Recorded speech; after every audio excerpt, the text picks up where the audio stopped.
Hey guys, Dan Greer coming at you from just outside of Holbrook, Arizona on our way home today. It's absolutely beautiful day, a little bit of cloud cover, a little chilly. We're checking out the Petrified Forest, one of the gift shops here.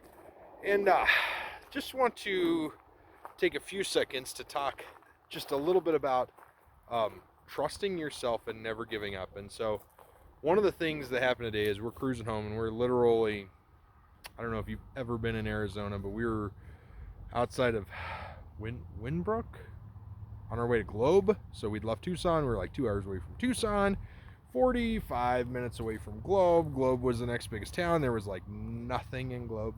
Well, I take that back. There's 2 car dealerships in Globe and like 4 or 5 restaurants. But anyways, we we're in the middle of nowhere and we're cruising and the engine goes out in our car. I've got my wife and 4 kids with us and we're cruising home and I had 2 options. One is freak out and get mad. The other is move forward, right? And so I chose to move forward. We had 0 cell phone service. So my oldest and I, we got far enough off the road. My oldest and I started walking back down until we could get cell phone service. We walked about, I don't know, 1.5 miles, 2 miles. Thank God it was all downhill, right? A little bit of wind, a little bit of a nice thing to think about. It was overcast. We were in, Arizona, where it could be 110 degrees, probably not this time of year, but it still could be 80 or 90 degrees. The sun could be bearing down on us super easily, but it was overcast and cool and beautiful. We didn't get too warm on our walk, and we got down just a little ways. Instead of having to walk 5 or 6 miles to the town, we only walked a couple miles, and then was able to get out and get service, and we activated our insurance and got a tow truck coming, and then called dispatch and got a cop coming our way so that we would be okay and to make sure we could get to the next town because we knew it was a little ways away. Anyways, so we tow truck driver shows up and he helps us get to the town, and again, kind of craziness. We get down there and they only have a 5-seater car and there's 6 of us. So what do?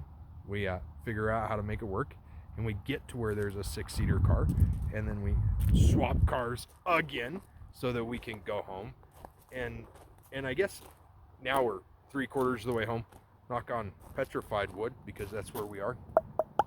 And just wanna take a few seconds to say we had 2 options and we had 2 ways to deal with things. One is we could get mad and say, God, why did this happen? The other one is we could go, God, thank you for allowing this to happen, allowing all this stuff to line up, allowing it to not be a super hot day, allowing the officer to be willing to help us, allowing the tow truck driver to be willing to help us and not too far out. Like, it really only took like 45 minutes to an hour to get the tow truck driver there, and then looking at the the dealership allowing us to park it there till we can come back and pick it up or get it fixed or whatever it is, and so we had a couple different ways to look at things, and we chose to look at the bright side of it, and that's what you have to do whenever life throws you a hard ball. You got to swing hard, right? You can't just let it hit you. Well, you can, but you got to swing for the stars every time. Same thing, whenever you get 2 options in life and business and everything that you do, you got to swing for the stars every time. And if you miss, you miss. If you hit it, great, but just never give up and know that God's always got your back. That's it, guys. That's all I got to say. We'll talk to you later.